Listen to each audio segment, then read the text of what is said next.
Hello, YouTube. Thank you for tuning into my channel. This is Azrael.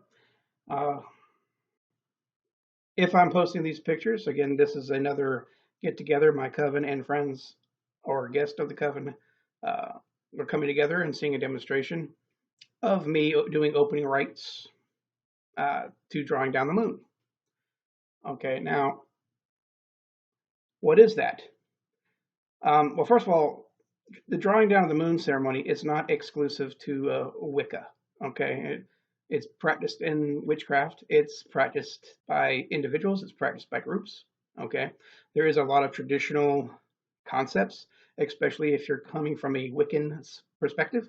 For example, the drawing down of the goddess is usually in many, not always, but in many covens, strong. It's done by the high priestess or the female priestess because she's feminine and she's invoking the divine to feminine to come into her. Now, one of the problems I have with modern occultism, especially with Wicca, is that they're so dead set on, obviously the sun being masculine and the moon being feminine, when in other cultures there are gods and goddesses that are attributed to the moon and the sun.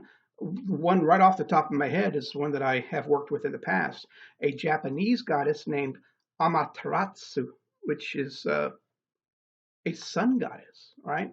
But according to Western occultism, that's just purely a male energy. So you could be a man and do the drawing down of the moon ceremony, which I suggest, especially if you're uh, typically out of balance with a lot of overly masculine energies like anger or negative. Anger, you need to calm down, be a little bit more passive.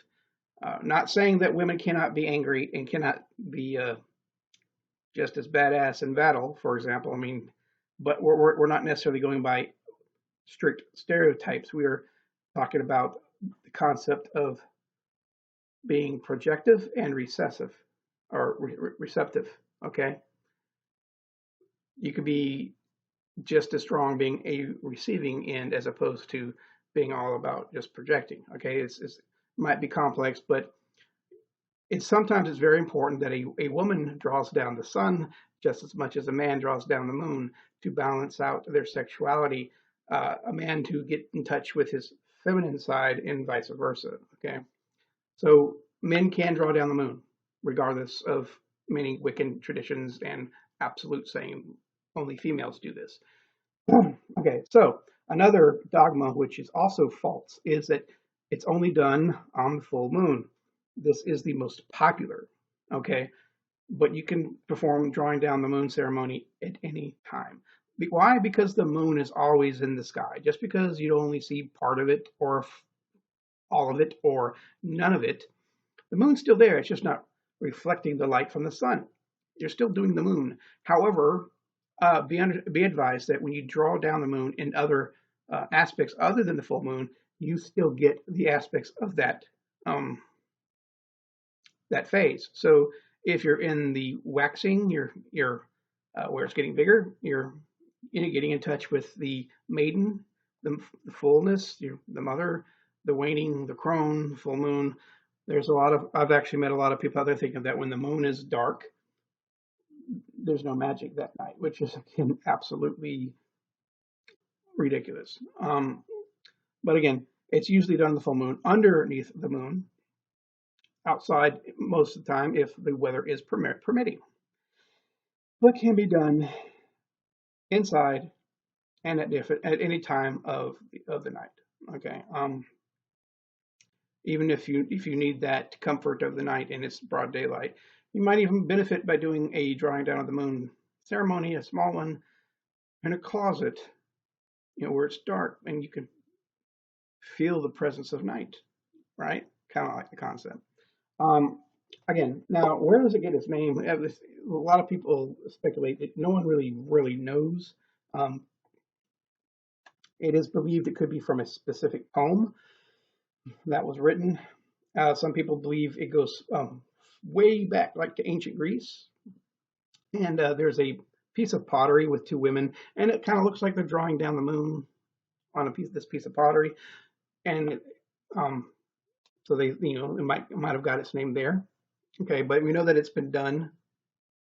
Uh, and what is actually happening most of the time is that it's an invocation where you're actually inviting the entity to come into your body. And a lot of high priestesses will actually fall into a trance, like a form of possession, if they, which is some of the goal, really, is to speak as the goddess and let the goddess take over. So you could do this as a very, very elaborate uh, cleanse, cleanse your area, cast your circle, invoke the elements, then invoke the moon underneath which goddess that you are addressing, and literally visualize and feel it come down into your circle through your cone of power into you.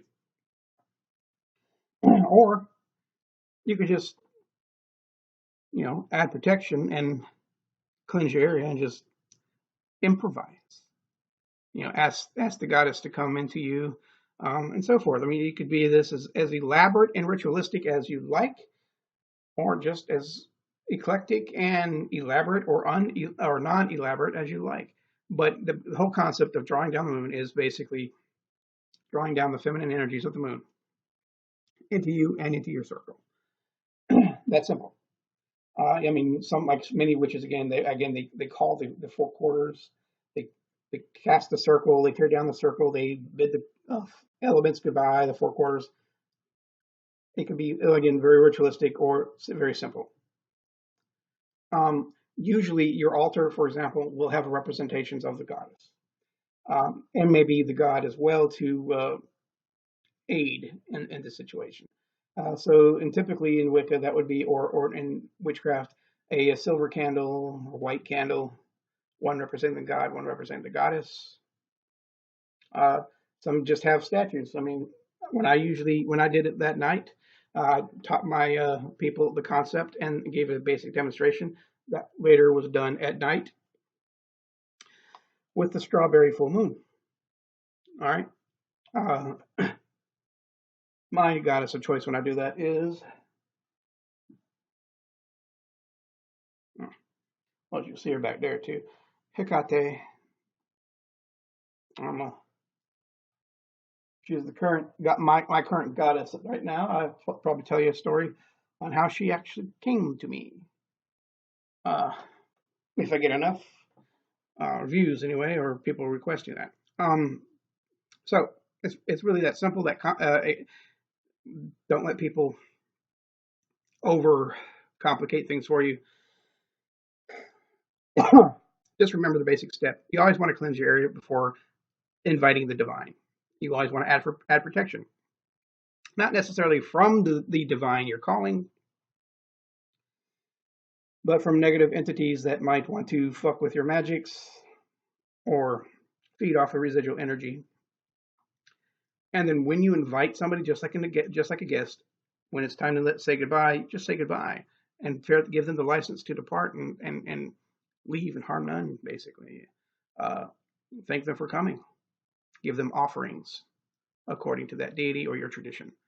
I can't speak that much on that concept because that's too much of a broad concept, and is probably has many different answers as it does people who follow. But yeah, just the basic concept. And then afterwards, make sure you close that ritual and say it's over. Even if it's just, all right, ritual is complete, it is done, and that's it. But if you bring up a circle, bring it down so the energy can't dissipate. If you leave the circle up, it has a tendency to linger and banish the energies. So if you summon the elements, tell them goodbye too. Okay. So there you go. That's what a basic drawing down the moon ceremony is. And look around, see what works for you, what resonates with you, and do it. I think it's very beneficial. All right. Take care.